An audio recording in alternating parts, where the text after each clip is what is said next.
ഇന്നത്തെ മന്ത്രിസഭാ യോഗത്തിൽ മുണ്ടകൈ ചൂരൽമല പുനരധിവാസ ലിസ്റ്റിലുള്ള ഗുണഭോക്താക്കൾക്ക് 2 ലക്ഷം രൂപ ധനസഹായം അനുവദിക്കുന്നതിന് ആവശ്യമായ അധിക ഫണ്ട് അനുവദിക്കാനും ഉള്ള തീരുമാനം ഇന്നെടുത്തിട്ടുണ്ട്. എല്ലാവർക്കും നേരത്തെ വന്നിരുന്നൊരു നിർദ്ദേശമാണ്. അത് പൂർണ്ണമായി പണം കൊടുത്ത് ഏകദേശം 5 കോടി രൂപയിലധികം കൊടുത്ത് എല്ലാവർക്കും 2 ലക്ഷം രൂപ വീതം നൽകാനുള്ള തീരുമാനമെടുത്തിട്ടുണ്ട്. പിന്നീട് തദ്ദേശ സ്വയംഭരണ വകുപ്പുമായി ബന്ധപ്പെട്ട് PMAY പദ്ധതി നഗരം 2 നടപ്പാക്കുന്നതിനുള്ള ധാരണാപത്രം ഒപ്പുവയ്ക്കാൻ വേണ്ടിയിട്ടുള്ള തീരുമാനമെടുത്തിട്ടുണ്ട്. 3 കേരളത്തിലെ പൊതുമേഖലാ സ്ഥാപനങ്ങളിലെ ജീവനക്കാർക്ക് 2025-26 സാമ്പത്തിക വർഷത്തെ ബോണസ് നൽകുന്നതിനുള്ള മാർഗനിർദ്ദേശങ്ങൾ പുറപ്പെടുവിച്ചിട്ടുണ്ട്. ഏറ്റവും പ്രധാനമായിട്ട് പിന്നീട് നമുക്ക് പറയാനുള്ളൊരു പ്രധാനപ്പെട്ടൊരു കാര്യം, വിഴിഞ്ഞം അന്താരാഷ്ട്ര തുറമുഖത്തു നിന്നുള്ള എക്സ്പോർട്ട് ഇമ്പോർട്ട് ചരക്ക് നീക്കത്തിന് 2026 ഓഗസ്റ്റ് 18 തുടക്കം കുറിക്കുകയാണ്. ഇതുവരെ അവിടെ നടന്നിരുന്നത് ട്രാൻസ്ഷിപ്മെൻറ്റും മാത്രമാണ്. ഇതിൽ 60% കണ്ടെയ്നറുകളും മറ്റ് രാജ്യങ്ങളുടേതായിരുന്നു. തുറമുഖത്തിൻ്റെ നേരിട്ടുള്ള ഗുണഫലങ്ങൾ നമ്മുടെ നാടിന് ലഭ്യമാക്കുന്ന ആദ്യത്തെ പ്രധാന ചുവടുവയ്പ്പാണ് ഈ എക്സിം ചരക്ക് നീക്കം. കസ്റ്റംസ് കമ്മീഷണറേറ്റ് ആവശ്യമായ പബ്ലിക് നോട്ടീസെല്ലാം പുറപ്പെടുവിച്ചു കഴിഞ്ഞു. NHAയുടെ നിർദ്ദേശപ്രകാരം തുറമുഖ റോഡിൽ നിന്ന് NH 66 താൽക്കാലിക റോഡ് സംവിധാനം പൂർത്തിയാക്കി. നിലവിൽ തിരുവനന്തപുരത്ത് CFS സൗകര്യം ലഭ്യമല്ലാത്തതിനാൽ തുറമുഖത്തിനുള്ളിൽ തന്നെ കസ്റ്റംസ് ബോണ്ടഡ് ഏരിയ സജ്ജീകരിച്ചിട്ടുണ്ട്. ഇതുമായിട്ടുള്ള പ്രവർത്തനങ്ങൾ മുന്നോട്ട് പോവുകയാണ്. പിന്നീട് ഇപ്പോൾ ലോകസഭ പാസ്സാക്കിയ ഒരു നിയമം, അത് കേരളത്തെ ഗൗരവതരമായി ബാധിക്കുകയാണ്. The mines and minerals development and regulations amendment bill 2026. അത് സംസ്ഥാനങ്ങളുടെ അധികാരം കവർന്നെടുക്കുന്നതും ഫെഡറൽ വ്യവസ്ഥിതിക്ക് വിരുദ്ധവുമാണ്. ഖനന നിയമ ഭേദഗതിയുടെ പേരിൽ നമ്മുടെ സ്റ്റേറ്റ് ലിസ്റ്റിൽ 18ാം ഇനമായി വരുന്ന ഭൂമിയുടെ അധികാരവും അവകാശവും കേന്ദ്ര സർക്കാരിൻ്റെ അധികാര പരിധിയിൽ കൊണ്ടുവരുന്നുള്ള നീക്കമാണ്. നാളിതുവരെ ഖനന പാട്ടം നൽകുന്നതിനും അതിനായി സംസ്ഥാന സർക്കാരിന് റോയൽറ്റി, ഇതര ഫീസുകൾ എന്നിവ നിശ്ചയിക്കാനും അധികാരമുണ്ട്. ഭൂമി പൂർണ്ണമായും സ്റ്റേറ്റ് ലിസ്റ്റിലെ ഭരണഘടനയിലെ സ്റ്റേറ്റ് ലിസ്റ്റിലെ ഷെഡ്യൂളിലെ സ്റ്റേറ്റ് ലിസ്റ്റിലെ 18 ഉൾപ്പെട്ടു വരുന്നതാണ്. ഭൂമി സംബന്ധിച്ച പൂർണ്ണമായ നിയമനിർമ്മാണ അധികാരം സംസ്ഥാനത്തിൻ്റെ അധികാര പരിധിയിലാണ്. അപ്പോൾ അതൊരു ഫെഡറൽ വ്യവസ്ഥിതിക്ക് വിരുദ്ധമായൊരു നിയമമാണ്. ഇത് കേരളത്തിനെയും വളരെ ഗൗരവതരമായി നമ്മൾ ബാധിക്കും. തീരദേശവും വനവും പോലും ഒഴിവാക്കാതെയാണ് മിനറൽ ബെയറിംഗ് ലാൻഡ് എന്ന നിർവചനത്തിലൂടെ സംസ്ഥാനങ്ങളുടെ അധികാര പരിധിക്കുള്ളിൽ കേന്ദ്രം കടന്നുകയറ്റം നടത്തുന്നതിനായിട്ടുള്ള ഭേദഗതി അവതരിപ്പിച്ചിരിക്കുന്നത്. അതിനെ അതിശക്തമായിട്ട് എതിർക്കാൻ ഉള്ള തീരുമാനമാണ് സംസ്ഥാനത്തിൻ്റേത്. സംസ്ഥാനത്തിൻ്റെ ആ പ്രതിഷേധവും അത് കേന്ദ്ര സർക്കാരിനെ അറിയിക്കും.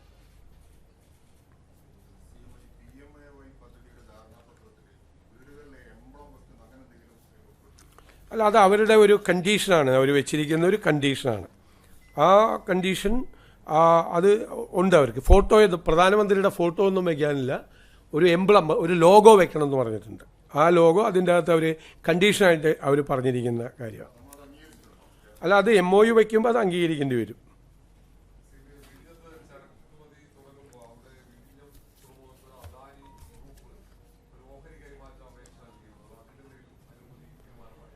ഇല്ല, തീരുമാനം അതിന് നമ്മളൊരു ചീഫ് സെക്രട്ടറി ആയിട്ടുള്ളൊരു എംപവേർഡ് കമ്മിറ്റി, ചെയർമാനായിട്ടുള്ളൊരു എംപവേർഡ് കമ്മിറ്റിയെ അതിൻ്റെ കാര്യങ്ങൾ പഠിക്കാൻ വേണ്ടി ഏൽപ്പിച്ചിരിക്കുകയാണ്. അവർ റിപ്പോർട്ട് തന്നിട്ടില്ല. അതിപ്പോൾ ഉടനെ കൊടുക്കേണ്ട ആവശ്യമില്ല. അതിന് ഏറ്റവും പ്രധാനപ്പെട്ട ആവശ്യം അതിൻ്റെ സ്ട്രാറ്റജിക് കാര്യങ്ങൾ, സെക്യൂരിറ്റി ആയിട്ടുള്ള ബന്ധപ്പെട്ട കാര്യങ്ങൾ കേന്ദ്ര സർക്കാരാണ് അനുമതി കൊടുക്കേണ്ടത്. അവരത് കൊടുത്തു കഴിഞ്ഞിട്ട് നമുക്ക് നമ്മുടെ സ്റ്റേറ്റിൻ്റെ ഇൻട്രസ്റ്റ് എല്ലാം ആലോചിച്ചിട്ട് നമുക്ക് തീരുമാനമെടുക്കാം.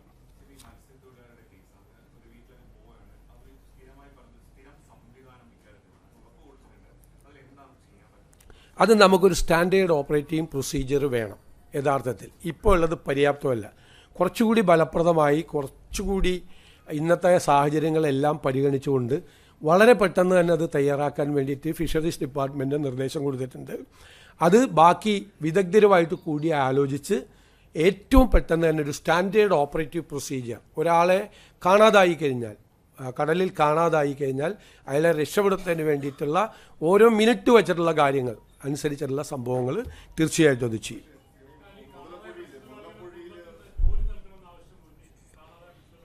അതെല്ലാം പരിഗണിക്കും അതെല്ലാം നമ്മൾ തീർച്ചയായിട്ടും പല രീതിയിലുള്ള സഹായം അവർക്ക് നൽകേണ്ടതുണ്ട്. അതെല്ലാം നമ്മൾ തീർച്ചയായിട്ടും അത് പരിശോധിക്കും. മുതലപ്പുഴയിലെ അപകടാവസ്ഥ പരിഹരിക്കാൻ ആദ്യത്തെ ഒരു യോഗം ചേർന്നിട്ടുണ്ട്. അടുത്ത യോഗം അടുത്തയാഴ്ച തീയതിയാണ്. താൽക്കാലികമായി ചെയ്യേണ്ട കാര്യങ്ങളെല്ലാം ആ യോഗത്തിൽ തീരുമാനമെടുക്കും. ലോങ് ടൈമിൽ ചെയ്യേണ്ട കാര്യങ്ങളും ആ തീരുമാനമെടുക്കും. ചില എക്സ്പേർട്ട് കമ്മിറ്റികളുടെ റിപ്പോർട്ടുകളുണ്ട്. ആ റിപ്പോർട്ടുകൾ കൂടി പരിശോധിച്ചുകൊണ്ടിരിക്കുകയാണ്. IIT ഉൾപ്പെടെയുള്ള ചില എക്സ്പേർട്ട് കമ്മിറ്റികൾ. ഒരു അപകട മേഖല 80-ലധികം ആളുകളാണ് അവിടെ മരിച്ചത്. അതിന് അവിടെ ഹ്രസ്വകാലത്തേക്കുള്ള പരിഹാരവും വേണം, ദീർഘകാലത്തേക്കുള്ള ഒരു പരിഹാരവും വേണം. അതവിടെ ആവർത്തിക്കപ്പെടാതിരിക്കാൻ വേണ്ടിയിട്ടുള്ള നടപടികൾ ഗവൺമെൻറ് സ്വീകരിക്കും. ഞാൻ തന്നെ നിയമസഭയിൽ കൊണ്ടുവന്നിട്ടുള്ള വിഷയമാണ് നേരത്തെ.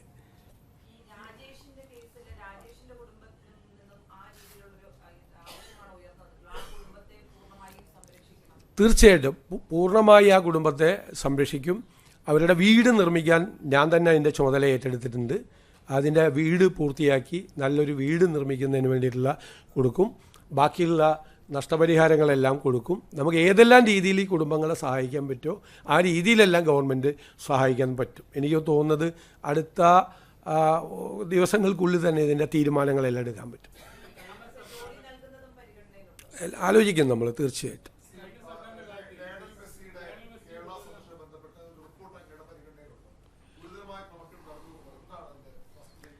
അല്ല, ഇത് സംബന്ധിച്ച് വലിയ വിവാദങ്ങളാണുള്ളത്.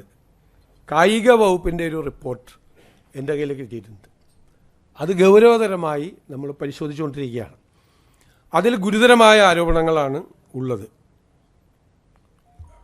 ഇതുമായി ബന്ധപ്പെട്ട് ആ അന്വേഷണ റിപ്പോർട്ട് സർക്കാരിൻ്റെ മുന്നിലെത്തിയിട്ടുണ്ട്, സർക്കാരിൻ്റെ പരിഗണനയിലാണ്. അത് പരിശോധിച്ച് വേണ്ട നടപടികൾ അക്കാര്യത്തിൽ സ്വീകരിക്കും.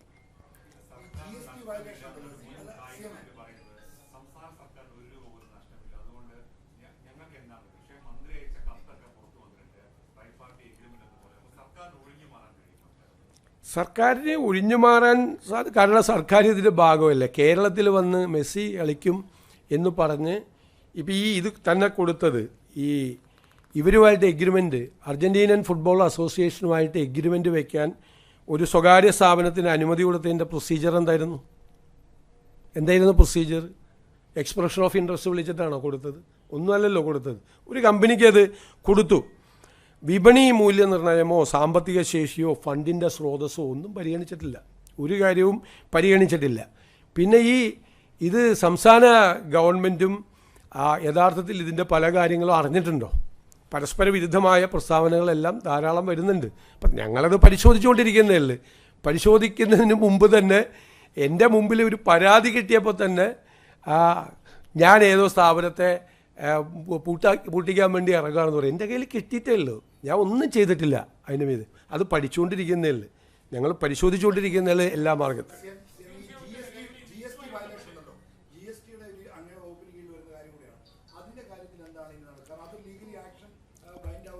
അത് പ്രഥമ റിപ്പോർട്ടുകൾ ഞങ്ങൾ ശേഖരിച്ചിട്ടുണ്ട്. അതനുസരിച്ച് ഗുരുതരമായ ക്രമക്കേട് ആ കാര്യത്തിലുണ്ട്. ഒന്നൊരു GST വെട്ടിപ്പ് നടന്നിട്ടുണ്ട്. 2, ആ വെട്ടിപ്പ് നടത്തിയത് കഴിഞ്ഞ ഗവൺമെൻറ്റിൻ്റെ കാലത്ത് തന്നെ കണ്ടുപിടിച്ച് നോട്ടീസ് കൊടുത്തിട്ടുണ്ട്.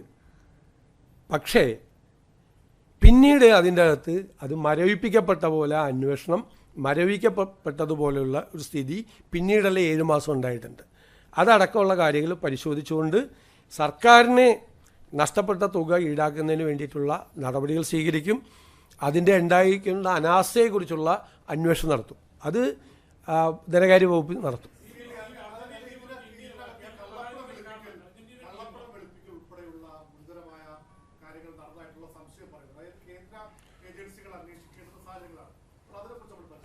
അത് നമ്മളെല്ലാ കാര്യങ്ങളും പരിശോധിച്ചിട്ടുള്ള ഉചിതമായ നടപടി സ്വീകരിക്കുക. കാര്യത്തിൽ ഗുരുതരമായ ആരോപണങ്ങളാണ് അതുമായി ബന്ധപ്പെട്ട് വന്നിട്ടുള്ളത്, ശ്രദ്ധയിൽപ്പെട്ടിട്ടുള്ളത്. അത് പരിശോധിച്ച് ഉചിതമായ നടപടികൾ സ്വീകരിക്കും.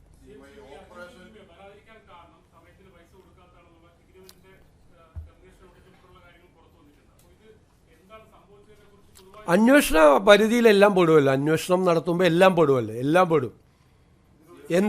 എത്ര രൂപ അവിടെ കൊടുത്തിട്ടുണ്ട്, അതിൻ്റെ ആ ഫണ്ടിൻ്റെ സോഴ്സസ് എന്താണ് എന്നൊക്കെ അറിയണമല്ലോ. ഒരുപാട് കാര്യങ്ങൾ അറിയണം.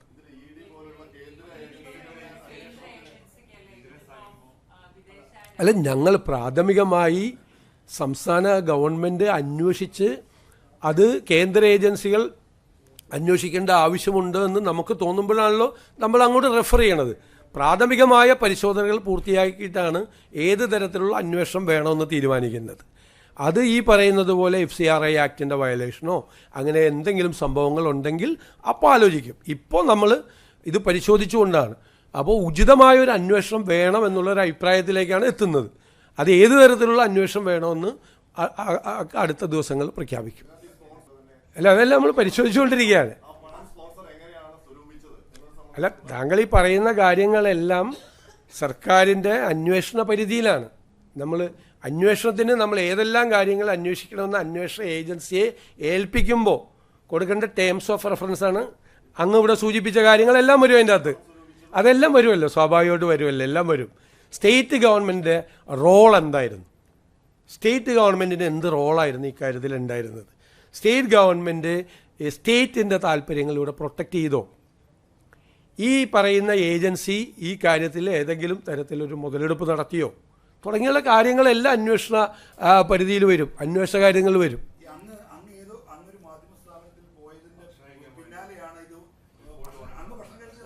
അത് ഞാൻ മനോരമയിൽ എന്തിനാണെന്ന് പറഞ്ഞത്, മലയാള മനോരമയിൽ നമ്മൾ ആദ്യമായിട്ടാണ് പോകുന്നത്. അതിനു മുമ്പ് ഞാൻ മാതൃഭൂമി പോയിട്ടുണ്ടായിരുന്നു. ഇത് മനോരമയിലും മാത്രമല്ലല്ലോ വാർത്ത വന്ന, എല്ലാ പത്രത്തിലും വന്നു. ഇത് നേരത്തെയുള്ള കാര്യമല്ലേ, നേരത്തെ തന്നെ അന്തരീക്ഷത്തിലുള്ള കാര്യമല്ലേ, എല്ലാവർക്കും അറിയാമല്ലോ. അല്ല, ഞാനത് ആ പരാതി ശ്രദ്ധയിൽപ്പെട്ട് അത് തീർച്ചയായിട്ടും അന്വേഷിക്കപ്പെടേണ്ട കാര്യമാണെങ്കിൽ അന്വേഷിക്കപ്പെടും, സംശയമില്ല. അല്ല, എൻ്റെ മുമ്പിലൊന്നും പരാതി വന്നില്ല, പത്രത്തിൽ വന്നില്ല. അത് നമ്മുടെ ജോലിയല്ലല്ലോ. നമ്മുടെ പരിധിയിൽ വരുന്ന കാര്യമാണെങ്കിൽ മാത്രമേ ഉള്ളൂ. നമ്മുടെ പരിധിയിൽ വരുന്ന കാര്യമാണെങ്കിൽ മാത്രമല്ലേ നമ്മൾ അന്വേഷിക്കും. ഞാനിങ്ങനെ പത്രവാർത്ത കണ്ട മാത്രമല്ല, എൻ്റെ മുമ്പിൽ പരാതിയൊന്നും വന്നിട്ടില്ല. തീർച്ചയായിട്ടും പറയാനുണ്ട്, കുറേ കാര്യങ്ങൾ പറയാനുണ്ട്. ഒന്ന്, ഈ അറസ്റ്റ് ചെയ്യപ്പെട്ട 2 പേരെ എനിക്ക് നേരിട്ട് അറിയാം. മുഹമ്മദ് ഹുസൈനെ, അബ്ദുൽ സലാമിനെ എനിക്ക് നേരിട്ട് അറിയാം. അതിൽ മുഹമ്മദ് ഹുസൈൻ അവിടുത്തെ ഒരു യൂത്ത് കോൺഗ്രസ് പ്രവർത്തകനായിരുന്നു. ഞാൻ ആദ്യമായിട്ട് അദ്ദേഹത്തിനെ ഫോണിൽ വിളിക്കുന്നത് നവകേരള സദസ്സുമായിട്ട് അദ്ദേഹത്തിന് പെരുമ്പാവൂരിൽ കുറുപ്പമ്പടി MGM സ്കൂളിൻ്റെ മുമ്പിൽ വെച്ച് ക്രൂരമായ ലാത്തിച്ചാർജിൽ പരിക്കേറ്റ് അദ്ദേഹം കിടക്കുന്ന സമയത്താണ്. ഞാനന്ന് പരിക്കേറ്റ ആ നവകേരള സദസ്സ് നടക്കുമ്പോൾ എല്ലാ സ്ഥലത്തും ലാത്തിച്ചാർജും ആണ്. അപ്പോൾ ഇദ്ദേഹത്തെ ഫോണിൽ വിളിച്ചു. അങ്ങനെയാണ് ആദ്യമായിട്ട് ഫോണിൽ വിളിക്കുന്നത്. ഫോണിൽ വിളിച്ച് ആശ്വസിപ്പിച്ചു, എല്ലാവരും ആശ്വസിപ്പിക്കുമല്ലോ. ഫോണിൽ വിളിച്ച് തല്ലുകൊണ്ട ആളുകളൊക്കെ ഇയാൾക്ക് നല്ല പരിക്കേറ്റിരുന്നു, ആശ്വസിപ്പിച്ചു. അപ്പോൾ ഞാൻ ആശ്വസിപ്പിച്ച കൂട്ടത്തിൽ എപ്പോഴെങ്കിലും ഞാനൊന്ന് വീട്ടിൽ വരാം എന്ന് പറഞ്ഞു. സാധാരണ പറയാറുണ്ട്, പറ്റാവുന്ന സ്ഥലത്ത് പോകാറുണ്ട്. അത് കഴിഞ്ഞിട്ട് കുറേ നാളുകൾക്ക് ശേഷം ഇയാൾക്ക് തിരുമലെല്ലാം കഴിഞ്ഞ് ചികിത്സ കഴിഞ്ഞ് വീട്ടിലിരിക്കുകയാണെന്ന് പറഞ്ഞു. ഞാൻ ഇദ്ദേഹമുള്ള ആ വെങ്ങോല പഞ്ചായത്തിലൊരു പരിപാടിക്ക് പോയി കഴിഞ്ഞപ്പോൾ MLA-യോടും അവിടുത്തെ പാർട്ടി ഭാരവാഹികളോടും ഒപ്പം അവരെല്ലാം കൂടി പറഞ്ഞു, ഒന്ന് പോകണം, സാറ് വാക്ക് കൊടുത്തിട്ടുള്ളതാണെന്ന് പറഞ്ഞാൽ ആ വീട്ടിൽ പോയി ഇദ്ദേഹത്തെ കണ്ടതിന് ഫോട്ടോസൊക്കെ ഉണ്ട്. അതിനുശേഷം ഇയാൾ എന്നെ 3ഓ 4ഓ പ്രാവശ്യം പല സ്ഥലത്ത് വെച്ച് കാണാൻ വന്നിട്ടുണ്ട്. അപ്പോഴെല്ലാം നമ്മളൊരു പോലീസ് മർദ്ദനത്തിൽ പരിക്കേറ്റ ഒരാളെന്നുള്ള നിലയിലുള്ള ഒരു താല്പര്യം കാണിച്ചിട്ടുണ്ട് അയാളോട്. അങ്ങനെയല്ലേ, അടികൊണ്ട് വന്ന പിള്ളേർ വരുമ്പോൾ നമ്മളൊന്ന് ചേർത്ത് നിർത്തും, തീർച്ചയായിട്ടും അത് നിർത്തിയിട്ടുണ്ട്. അപ്പോൾ ഒന്നും അവിടുത്തെ പാർട്ടിക്കാർക്കോ പബ്ലിക്കിനോ ഇതൊന്നും അറിയില്ലല്ലോ ഇദ്ദേഹത്തിന് ഇങ്ങനത്തെ ഒരു സംഭവം ഉണ്ടെന്ന്. ഇപ്പോൾ അറസ്റ്റ് ചെയ്യപ്പെട്ടപ്പോഴാണ് നമ്മൾ അറിയുന്നത്, അല്ലാതെ ആർക്കും അത് അറിയില്ല. അത് എൻ്റെ സോഷ്യൽ മീഡിയ ടീമിലൊന്നുമില്ല. എനിക്ക് പ്രതിപക്ഷ നേതാവായിരിക്കുമ്പോഴും സോഷ്യൽ മീഡിയ ടീമില്ല, ഇപ്പോഴും സോഷ്യൽ മീഡിയ ടീമില്ല. ഞാനൊരു കോർഡിനേറ്ററെ ഒന്നും ഒരു സ്ഥലത്തും വെച്ചിട്ടില്ല. അതൊക്കെ ഓരോരുത്തർ ഓരോ ഇതിൻ്റെ അംഗമായിട്ട് ചേരുന്നതിന് ഇപ്പം നമുക്ക് എന്ത് ചെയ്യാൻ പറ്റും. പിന്നെ രണ്ടാമത്തെ കാര്യം, മെറ്റ എന്ന് പറയണം, ഭയങ്കര സംഭവമാണ്. ഞാനൊരു ഭയങ്കര സംഭവം എന്ന് എനിക്ക് തോന്നുന്നത് വാർത്തയൊക്കെ വായിച്ചിട്ട്. ഞാൻ എഴുതി കൊടുക്കുന്ന സാധനങ്ങളൊക്കെ മെറ്റ റിലീസ് ഓർഡറെ ക്യാൻസൽ ചെയ്യാന്ന് പറഞ്ഞാൽ, ഞാൻ ആകെ മെറ്റയ്ക്ക് കൊടുത്തിരിക്കുന്നത് നമ്മൾ ഇത് വന്ന ഉടനെ തന്നെ CMO കേരളം എന്ന ഔദ്യോഗിക ഇൻസ്റ്റഗ്രാം പേജിൽ ലഭ്യമാക്കി തന്നെ, നേരത്തെ ഉണ്ടായിരുന്നത് ലഭ്യമാക്കി തന്നെ എന്ന് പറഞ്ഞിട്ട് റിക്വസ്റ്റ് കൊടുത്തിട്ടുണ്ട് എൻ്റെ ഓഫീസിൽ നിന്ന്. 2 മാസമായിട്ട് ഇത് ശരിയാക്കി തന്നിട്ടില്ല ഇതുവരെ. ഞാൻ പറഞ്ഞിട്ടാണ് എൻ്റെ സാധനം മുഴുവൻ മെറ്റ റിലീസ് ചെയ്യണത് പറഞ്ഞത്. നിങ്ങളൊക്കെ അതിങ്ങനെ വാർത്ത കൊടുക്കുക എന്നതിന് നിങ്ങളൊന്ന് ആലോചിച്ച്. ഞാൻ പറഞ്ഞു കഴിഞ്ഞാൽ മെറ്റ റിലീസ് എൻ്റെ ബോർഡുണ്ട് 3 എണ്ണം. ഇത് ഒരുപാടെണ്ണം പോയിട്ടുണ്ട്. അതായത് ഈ ദൃശ്യമാധ്യമങ്ങളുടെ ഓൺലൈൻ ആളുകൾ വെച്ച കാര്യം. ഒന്ന്, ഞാൻ ഈ മത്സ്യത്തൊഴിലാളി മേഖലയിലുണ്ടായ വിഷയങ്ങളിൽ ഇടപെട്ടതിനെ അഭിനന്ദിച്ചുകൊണ്ട് തിരുവനന്തപുരം ആർച്ച് ബിഷപ്പ് കൊല്ലം രൂപതയുടെ 700-ാം വാർഷികത്തിൽ നടത്തിയ പ്രസംഗം പല നിങ്ങളുടെ ഓൺലൈൻ ചാനലുകളിലും വെച്ചു. അത് റിമൂവ് ചെയ്തു. അത് എന്നെ അഭിനന്ദിച്ചുകൊണ്ടായിരുന്നു. എൻ്റെ ഇടപെടലുകളും എൻ്റെ വിശ്വാസമുണ്ട് വളരെ ഇതാണെന്ന് പറഞ്ഞ് അദ്ദേഹം നടത്തിയ ഒരു പ്രസംഗം. ആ പ്രസംഗം ഓൺലൈൻ ചാനലുകളിൽ കൊടുത്തത് റിമൂവ് ചെയ്തിട്ടുണ്ട്. ഞാൻ ഷിബു ബേബി ജോണും ഞാനും തമ്മിൽ ഒരുമിച്ച് ഗൗതം കൃഷ്ണയുടെ വീട്ടിൽ പോയത്, അത് ചില ചാനൽ കൊടുത്തത് അത് റിമൂവ് ചെയ്തിട്ടുണ്ട്. മൂന്നാമത്, KCBC മുഖ്യമന്ത്രിക്ക് ഒരു പരോക്ഷ പിന്തുണയുമായി ദുരിതാശ്വാസ പ്രവർത്തനങ്ങളിൽ ആരും രാഷ്ട്രീയം പറയരുത് എന്ന് പറഞ്ഞ് വെച്ച എൻ്റെ കൂടി ഫോട്ടോ വെച്ചുകൊണ്ട് പോസ്റ്റ് ചെയ്ത ഈ സോഷ്യൽ മീഡിയയിലെ ദൃശ്യമാധ്യമങ്ങൾ സോഷ്യൽ മീഡിയയുടെ എല്ലാ റിലീസും ഇപ്പോൾ തെലങ്കാന മുഖ്യമന്ത്രിയുടെ ഇത് ചെയ്തിട്ടുണ്ട്, ആസാം മുഖ്യമന്ത്രി, ഞങ്ങളുടെ ഹിമാചൽ മുഖ്യമന്ത്രിയുടെ ചെയ്തിട്ടുണ്ട്. അത് എന്താണ് മെറ്റ ചെയ്യുന്നതെന്ന് അറിയില്ല. ചാനലുകളുടെ പേരിൽ കൊടുത്തിരിക്കുന്ന കാര്യങ്ങൾ എനിക്കത് തിരിച്ച് വരുന്നതിൽ സന്തോഷമുള്ളൂ. കാരണം അങ്ങനെ ചെയ്യാൻ പാടില്ലല്ലോ, നാളെ എൻ്റെയും പോകില്ലേ. അല്ലാതെ ഞാനോ എൻ്റെ ഓഫീസോ പറഞ്ഞിട്ട് മറ്റേ നിങ്ങളൊക്കെ കൊടുക്കുന്ന ഓൺലൈൻ ചാനലിൽ കൊടുക്കുന്ന സാധനം റിമൂവ് ചെയ്യുമോ? ആ സ്വാധീനം എനിക്ക് മെറ്റയിലുണ്ടോ? ഞാൻ പറഞ്ഞാൽ അങ്ങനെ ചെയ്യുമോ? മെറ്റ ചെയ്യുമോ? ചെയ്താൽ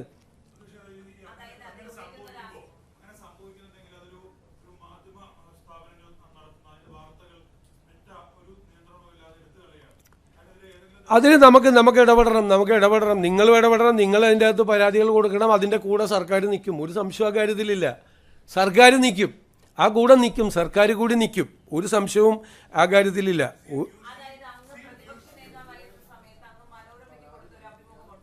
ആ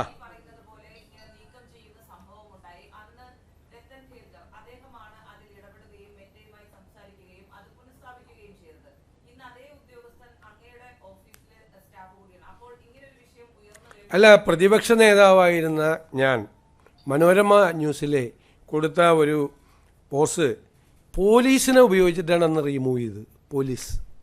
അല്ലല്ല കേൾക്ക്, പോലീസിനെ ഉപയോഗിച്ചിട്ടാണ് അത് റിമൂവ് ചെയ്തത്. പോലീസിനെ ഉപയോഗിച്ച് ഇപ്പോൾ ഇലക്ഷൻ പരാതി കൊടുത്ത് ഞാൻ പരാതി കൊടുത്തില്ലേ, ചീഫ് ഇലക്ടറൽ ഓഫീസർക്ക് പരാതി കൊടുക്കില്ലേ? പരാതി കൊടുക്കും. എന്നിട്ട് അവരത് പുനഃസ്ഥാപിച്ച് അത് തെറ്റാണെന്ന് പറഞ്ഞ് തെരഞ്ഞെടുപ്പ് ലംഘനം കൂടിയല്ലേ തെരഞ്ഞെടുപ്പ് പ്രചരണത്തെ തടസ്സപ്പെടുത്തുന്നത്. അത് പോലീസിനെ ഉപയോഗിച്ച് അതിൻ്റെ അത് ഒന്നുമില്ല. ജോണി ലൂക്കോസുമായിട്ട് ഞാൻ കൊടുത്ത ഇൻ്റർവ്യൂ പോലീസിനെ കൊണ്ട് റിമൂവ് ചെയ്യിപ്പിച്ച് അന്ന് അത് പറഞ്ഞുകൊണ്ട് അവരത് തെറ്റാണെന്ന് മനസ്സിലാക്കിയപ്പോൾ അവർ റീഇൻസ്റ്റേറ്റ് ചെയ്തു. അത്രേ ഉള്ളൂ.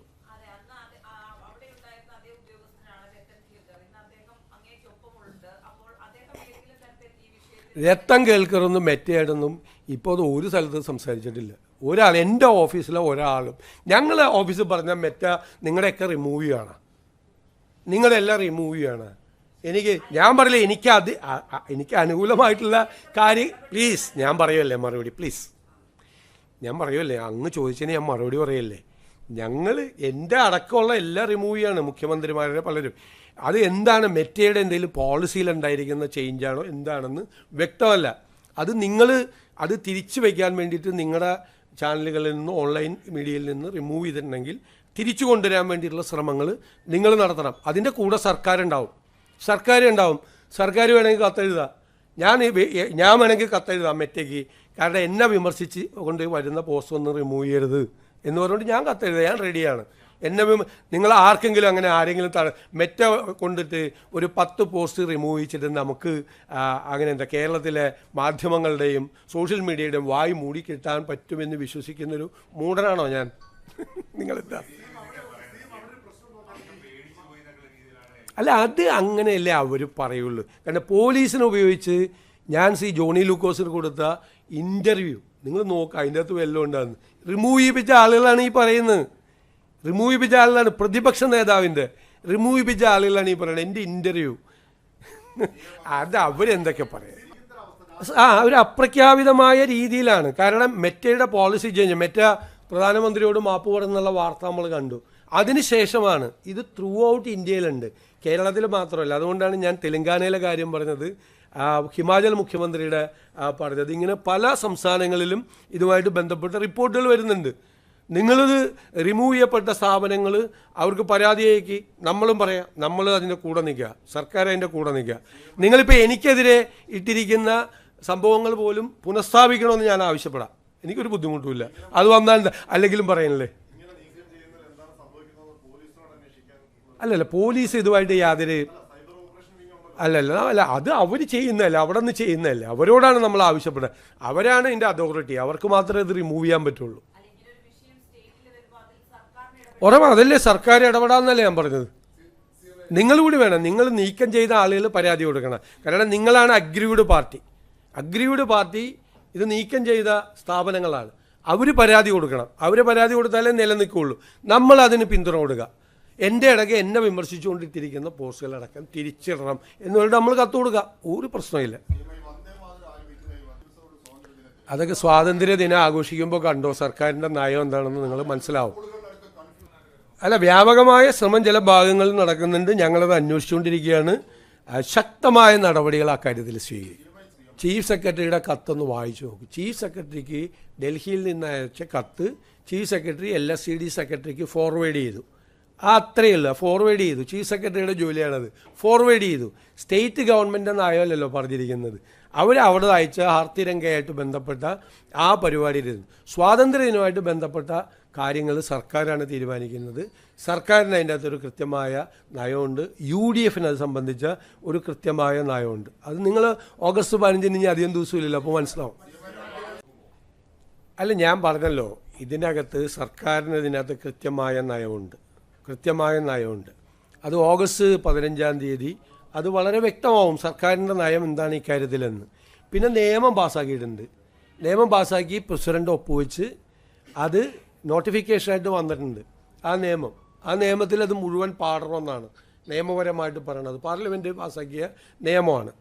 അതിനെ അധിക്ഷേപിക്കുകയോ അത് ചെയ്യാതിരിക്കുകയോ ചെയ്തു കഴിഞ്ഞാൽ 3 വർഷം തടവ് വരെ കിട്ടുന്ന നിയമമാണെന്ന് പറഞ്ഞിട്ടുണ്ട്. പക്ഷേ സംസ്ഥാന സർക്കാരിന് നേതൃത്വം കൊടുക്കുന്ന കോൺഗ്രസ് ലീഡ് ചെയ്യുന്ന UDFനും അതിനെക്കുറിച്ച് കൃത്യമായ ഒരു നിലപാടുണ്ട്. ആ നിലപാടനുസരിച്ചിട്ടേ ഞങ്ങൾ കാര്യങ്ങൾ ചെയ്യുകയുള്ളൂ. അത് വിശദമായി അന്വേഷിക്കുക. കാര്യത്തെക്കുറിച്ച് വിശദമായി അന്വേഷിക്കും. വളരെ ഗൗരവതരമായ പരാതിയാണ് അത് സംബന്ധിച്ച് അത് കിട്ടിയിരിക്കുന്നത്. ഗൗരവത്തോടുകൂടി അന്വേഷിക്കുന്നത്. നമ്മളത് പാർലമെൻറ്റിൽ ഇപ്പോൾ ലോകസഭ അത് പാസ്സാക്കി. നമ്മൾ അതിശക്തമായ പ്രതിഷേധം രേഖപ്പെടുത്തി. രാജ്യസഭയിൽ വരും പ്രതിഷേധിക്കും. സംസ്ഥാന ഗവൺമെൻറ്റിൻ്റെ പ്രതിഷേധം നമ്മൾ അറിയിക്കും. പിന്നെ അത് പാസ്സായി ആക്ട് ആയി കഴിഞ്ഞാൽ അപ്പോഴേ നമുക്ക് നിയമപരമായ കാര്യങ്ങൾക്ക് പോകാൻ പറ്റുള്ളൂ. അതായത് നമ്മുടെ മെയിൻ പരാതി സ്റ്റേറ്റ് ലിസ്റ്റിലേക്കുള്ള എൻക്രോച്ചാണെന്നാണ്. ഭരണഘടനയുടെ ഷെഡ്യൂളിൽ union list, state list, concurrent list. Union ലിസ്റ്റിൽ യൂണിയനാണ് അധികാരം നിയമനിർമ്മാണത്തിന്. സ്റ്റേറ്റ് ലിസ്റ്റിൽ സ്റ്റേറ്റിനാണ് അധികാരം. കൺകറൻറ്റ് ലിസ്റ്റിൽ 2 പേർക്കും ഉണ്ട്. അപ്പോൾ സ്റ്റേറ്റ് ലിസ്റ്റിൽപ്പെട്ട 18 ഭൂമിയുടെ അധികാരം. ഷെഡ്യൂളിൽ 18 അതിലേക്കുള്ള നഗ്നമായ കടന്നുകയറ്റമാണ്. അപ്പം നമുക്ക് ഭരണഘടനാപരമായ ഒരു ഭരണഘടനാ ലംഘനം കൂടിയാണ്. ഭരണഘടനയുടെ ഷെഡ്യൂളിൻ്റെ ഉള്ള അധികാരത്തിൻ്റെ, സ്റ്റേറ്റിന് കൊടുത്തിരിക്കുന്ന അധികാരത്തിൻ്റെ ലംഘനം കൂടിയാണ്. അപ്പം നമുക്ക് അവർ പാസ്സാക്കിയാൽ നമ്മൾ അതിനു മുമ്പ് രാഷ്ട്രീയമായ എതിർപ്പ് അറിയിക്കും, സ്റ്റേറ്റിൻ്റെ എതിർപ്പ് നമ്മൾ അറിയിക്കും, എന്നില്ലെങ്കിൽ നിയമപരമായ മാർഗങ്ങൾ തേടും. അല്ല, നമ്മളത് പരിശോധിച്ചുകൊണ്ടിരിക്കുകയാണ്. നമ്മൾ സംസ്ഥാനത്തെ ജീവനക്കാർക്ക് സാധാരണഗതിയിൽ കൊടുക്കുന്ന എല്ലാ ആനുകൂല്യങ്ങളും കൊടുക്കും. ഒരു കുറവും വരുത്തില്ല. That I am not aware about that. I will check. Delimitation, we have a stand. Congress and India Front have taken a stand. That is the same stand we have, political stand.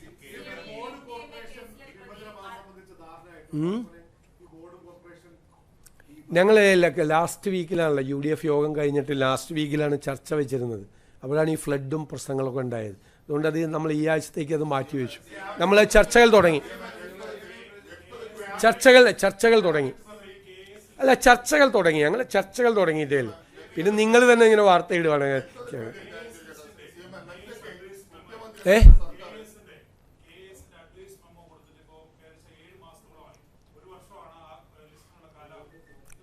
അത് government പരിശോധിച്ചുകൊണ്ടിരിക്കുകയാണ്. Vacancy ഇല്ലാതെയാണ് അത് ചെയ്തത്. ഇപ്പം ഞാൻ ഒരു കാര്യം പറഞ്ഞിട്ടെ, ഇപ്പോൾ സമരം നടക്കുന്നുണ്ടല്ലോ, LPST മറ്റേ UPSC സമരം. അവരിപ്പോൾ തൽക്കാലത്തേക്കൊന്ന് നിർത്തിവെച്ചതാണ്. അതിൻ്റെ സ്ഥിതി നിങ്ങൾക്കറിയോ? അതായത് 500 വേക്കൻസി ഉള്ള സമയത്താണ് ഈ PSC ഇത് ചെയ്യുന്നത്. PSC പരീക്ഷ നടത്തി ഇത് ചെയ്യുന്നത്. 15,000 പേരുടെ ലിസ്റ്റാണ് ഉണ്ടാക്കിയിരിക്കുന്നത്. 500 വേക്കൻസി. 500 വേക്കൻസിയുടെ സ്ഥിതി എന്താണെന്നറിയോ? അപ്പോൾ ഈ 500 വേക്കൻസി റിപ്പോർട്ട് ചെയ്യുമ്പോൾ തന്നെ ഡിവിഷൻ ഫോൾ 1131 ഉണ്ട്. അതായത് ഡിവിഷൻ ഫോളിലൂടെ ജോലി നഷ്ടപ്പെടുന്ന അധ്യാപകരുടെ എണ്ണം അപ്പോൾ 1131. 1131 വരെ നമ്മൾ പ്രൊട്ടക്റ്റ് ചെയ്യണം വേക്കൻസി ഇല്ലാത്ത. അപ്പോഴാണ് 500 അപ്പോൾ 500 വേക്കൻസി എന്ന് പറയുന്നത് യഥാർത്ഥത്തിൽ 631 പോലും ഇല്ല. മനസ്സിലായില്ലേ? അതായത് ഈ 1131 വരെ നമ്മൾ പ്രൊട്ടക്റ്റ് ചെയ്യേണ്ട ഡിവിഷൻ ഫോൾ ഉള്ളപ്പോൾ ഇപ്പോൾ വേക്കൻസി ഇല്ല. ശരിക്കും വേക്കൻസി ഇല്ല. കാരണം ഈ 500 കഴിഞ്ഞാലും വീണ്ടും 631 വരെ കൂടി പ്രൊട്ടക്റ്റ് ചെയ്യണം.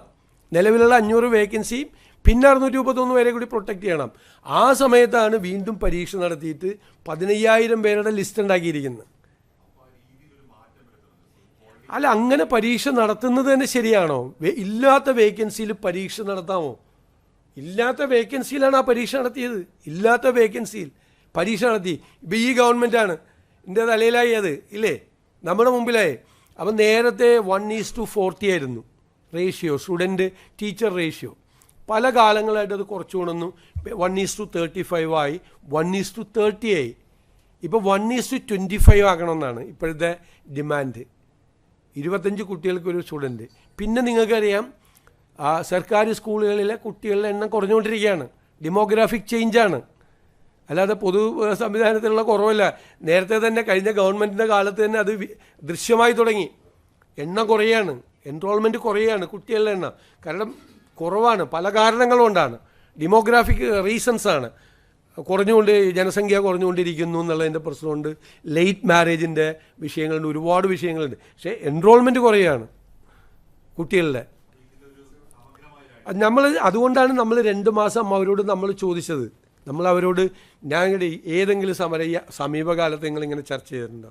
3 പ്രാവശ്യം വിദ്യാഭ്യാസ വകുപ്പ് മന്ത്രി സംസാരിച്ചു അവരോട്. ഞാൻ എൻ്റെ ചേംബറിൽ വിളിച്ച് അവരോട് സംസാരിച്ചു. തൽക്കാലത്തേക്ക് 2 മാസത്തേക്ക് നിർത്തിവെക്കണം എന്ന് പറഞ്ഞു. അതിനുശേഷം വിദ്യാഭ്യാസ വകുപ്പ് മന്ത്രി ഞാൻ കൂടി ആവശ്യപ്പെട്ടിട്ടാണ് കത്ത് കൊടുത്തു. അവിടെ കൊണ്ട് ഈ അദ്ദേഹത്തിൻ്റെ അഡീഷണൽ പ്രൈവറ്റ് സെക്രട്ടറി കൊണ്ടുപോയി സമരപ്പന്തലിൽ കൊണ്ടുപോയി, ഒരു ഗവൺമെൻറ്റും ചെയ്തിട്ടില്ല കേരളത്തിൽ, അവിടെ കൊണ്ടുപോയി കത്ത് കൊടുത്തു. അവർ സമരം ചെയ്യുന്നതിനെ എതിർക്കുമല്ല നമ്മളെ ചെയ്തത്, നമ്മളൊന്ന് പഠിക്കാനുള്ള സമയം ചെയ്തത്, അവരെ അധിക്ഷേപിക്കുകയല്ല ചെയ്തത്. അവിടെ കൊണ്ടുപോയി കത്ത് കൊടുത്തു. അതിനുശേഷം വീണ്ടും വിളിപ്പിച്ചു സെറ്റിൽ ചെയ്യാൻ വേണ്ടിയിട്ട്. അങ്ങനെ 5ാമത്തെ 6ാമത്തെ റൗണ്ടാണ് ഗവൺമെൻറ് ഇടപെട്ടത്. അല്ലാതെ സമരക്കാരെ അധിക്ഷേപിക്കുകയോ അവരെ പുച്ഛിക്കുകയോ അവർ സമരം ചെയ്യുന്നതിനെ കുറ്റപ്പെടുത്തുകയോ ഒന്നും ചെയ്തില്ല. എവിടെ? ഉറപ്പായിട്ട് അത് അവിടെ വ്യാപകമായ ക്രമക്കേടുകൾ നടക്കുന്നു എന്നതിൻ്റെ റിപ്പോർട്ട് കിട്ടിയതിൻ്റെ അടിസ്ഥാനത്തിലാണ് ഗൗരവതരമായ അന്വേഷണം PSC നടക്കുന്നത്. എനിക്ക് പലതും പറയാൻ പറ്റില്ല. നമുക്ക് കിട്ടിയിരിക്കുന്ന ഇൻഫർമേഷൻ എല്ലാം ഞെട്ടിക്കുന്ന ഇൻഫർമേഷൻസാണ് കിട്ടിയിരിക്കുന്നത്, ഷോക്കിങ്. അതുകൊണ്ടാണ് ഞങ്ങൾ അന്വേഷണം നടത്തുന്നത്. ഞാനിപ്പോൾ അന്വേഷണം നടക്കുന്നതിൻ്റെ ഇടയിൽ ഞാൻ അതിനെക്കുറിച്ചൊരു കമൻറ്റ് പറയുന്നത് ശരിയല്ല. വളരെ ഗുരുതരമായ ആരോപണങ്ങൾ വന്നതിൻ്റെ അടിസ്ഥാനത്തിലാണ് ഇങ്ങനെയൊരു അന്വേഷണം, ഗൗരവത്തോടു കൂടി ഒരു അന്വേഷണം നടക്കുന്നത്. അല്ല, അതിൻ്റെ റിപ്പോർട്ട് വരട്ടെ. റിപ്പോർട്ട് വരാതെ റിപ്പോർട്ടിൻ്റെ സ്വഭാവം എന്താണെന്ന് നമ്മൾ മനസ്സിലാക്കാതെ നമുക്കൊന്നും പറയുന്നത് ശരിയല്ലല്ലോ. ഞാൻ ഇപ്പോൾ ഒരു കമൻറ്റ് പറയുന്നത് ഒരു ഇംപ്രോപ്രൈറ്റി ഉണ്ട് അങ്ങനെ പറയുന്നതിൽ. ഈ ആളെ തൂഫാൻ പദ്ധതി പ്രകാരം അറസ്റ്റ് ചെയ്തു. നിങ്ങൾക്ക് ആർക്കെങ്കിലും അയാൾക്ക് വേണ്ടിയിട്ട് ഏതെങ്കിലും ഒരാളെ ഇടപെട്ടു എന്നുള്ളതിൻ്റെ ആക്ഷേപമുണ്ടോ? അറസ്റ്റ് ചെയ്ത് ജയിലിലാണ്, റിമാൻഡ് ചെയ്തു, പ്രൊട്ടക്റ്റ് ചെയ്തില്ല ആരെയും, ഒരാളെ പ്രൊട്ടക്റ്റ് ചെയ്തില്ല. പിന്നെ പലരും വന്നിട്ട് ഇപ്പോൾ ഗോവിന്ദൻ മാഷ് പറഞ്ഞ് എന്താണ് മുഖ്യമന്ത്രിയുടെ ഓഫീസിൽ മുഴുവൻ ലഹരി കച്ചവടമാണെന്ന്. പിന്നെ ഞാനൊന്നും പറയായിരുന്നെന്ന് വെച്ച് കഴിഞ്ഞാൽ അദ്ദേഹം ഞങ്ങളുടെ വീടിൻ്റെ ഐശ്വര്യമാണ്. ഇടയ്ക്കിടയ്ക്ക് ഇങ്ങനെ വന്ന് പറയണമുണ്ട്. അല്ലല്ല നിൽക്കി എന്ന് പറഞ്ഞു തീർക്കട്ടെ. ഐശ്വര്യൻ ഇങ്ങനെയൊക്കെ ഇടയ്ക്ക് വന്ന് പറയും മുഖ്യമന്ത്രിയുടെ ഓഫീസിൽ ലഹരി കച്ചവടം ഒന്ന് പാർട്ടി സെക്രട്ടറി പറയാം. എൻ്റെ പേഴ്സണൽ സ്റ്റാഫാണോ? എന്താണത്?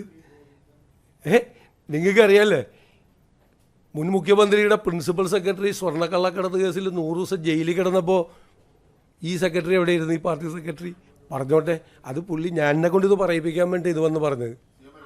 അതാണ് ഞാൻ പറഞ്ഞത് അദ്ദേഹം ഐശ്വര്യമാണെന്ന് പറഞ്ഞത്. ഇല്ലില്ല, അത് ഹൈക്കോടതിയുടെ നിയന്ത്രണത്തിൽ നടക്കുന്ന അന്വേഷണമാണ്. ആ അന്വേഷണ പരിധിയിൽ സർക്കാർ ഇടപെടില്ല. ഞാനത് ദേവസ്വം മന്ത്രിയായിട്ട് അത് വളരെ വിശദമായി സംസാരിച്ചു. ഹൈക്കോടതിയുടെ നേരിട്ടുള്ള നിയന്ത്രണത്തിൽ അവർ തന്നെ സെലക്ട് ചെയ്ത ഉദ്യോഗസ്ഥന്മാർ, നമ്മളല്ല വെച്ചത്, ഹൈക്കോടതി തന്നെ നേരിട്ട് സെലക്ട് ചെയ്ത ഉദ്യോഗസ്ഥന്മാരെ വെച്ചുകൊണ്ട് നടത്തുന്ന അന്വേഷണമാണ്. ഗുരുതരമായ ക്രമക്കേടാണ് നടന്നിരിക്കുന്നത്. കഴിഞ്ഞ കാലത്ത് നടന്നാണ്. കട്ടളപ്പടി അടിച്ചു മാറ്റി, സ്വർണ്ണ അടിച്ചു മാറ്റി അയ്യപ്പൻ്റെ, ഇപ്പോൾ അയ്യപ്പൻ്റെ നെയ്യ് കൂടി അടിച്ചു മാറ്റി. എന്താ നടന്നിരുന്നത്? അതിനെല്ലാം ഒരു രാഷ്ട്രീയ നേതൃത്വത്തിൻ്റെ പിന്തുണ കൂടി ഉണ്ടായിരുന്നു. ഇതെല്ലാം പൊളിറ്റിക്കൽ അപ്പോയിൻമെൻ്റ് ആയിരുന്നു, എല്ലാം പൊളിറ്റിക്കൽ അപ്പോയിൻമെൻറ്റാ. എത്രാമത്തെ LDF ഭരണകാലത്ത് എത്രാമത്തെ ദേവസ്വം ബോർഡ് പ്രസിഡന്റാണ് ജയിലിൽ കിടക്കണത്? അമ്പലം വിഴുങ്ങികളായിരുന്നില്ല ഇവർ. ശബരിമലയിലെ ഏറ്റവും പുണ്യപുരാതനമായ ശബരിമല ക്ഷേത്രത്തിൽ കളവ് നടത്തിയിട്ട് കേരളത്തിൻ്റെ ചരിത്രത്തിൽ ഇന്നേവരെ ഇല്ലാത്ത തരത്തിൽ എത്രാമത്തെ ദേവസ്വം ബോർഡ് പ്രസിഡന്റ് ജയിലിൽ കിടക്കണത്? സ്വർണ്ണ അടിച്ചു മാറ്റി, കട്ടള അടിച്ചു മാറ്റി, ദ്വാരപാലക ശില്പം അടിച്ചു മാറ്റി, അവസാനം നെയ്യ് കൂടി അടിച്ചു മാറ്റി. ഇനി എന്തെല്ലാം വരായിരിക്കണം? എന്തായിരുന്നു അവിടെ നടന്നത്? LDF ഭരണകാലത്ത് എന്തായിരുന്നു അവിടെ നടന്നത്? നിങ്ങൾ ഞങ്ങളുടെ ഓഫീസിൽ നിന്ന് ആകെ കൊടുത്തിരിക്കുന്നത് CMO കേരളം എന്നുള്ളത് പുനഃസ്ഥാപിച്ച് തന്നെ എന്ന് പറയുന്നുണ്ട്. അത് അവർ ചെയ്തു തന്നിട്ടില്ല. ഇത്ര നാളായിട്ട് 2 മാസമായിട്ട് അത് റീസ്ട്രക്ചർ ചെയ്യുന്നതിനെ കുറിച്ച് നമ്മൾ പഠിച്ചുകൊണ്ടിരിക്കുകയാണ്. അതിൽ ഗുരുതരമായ വന്നത്, ഒന്നാമത്തെ ആവശ്യമായ ആശുപത്രികൾ എംപാനൽ ചെയ്തിട്ടില്ല.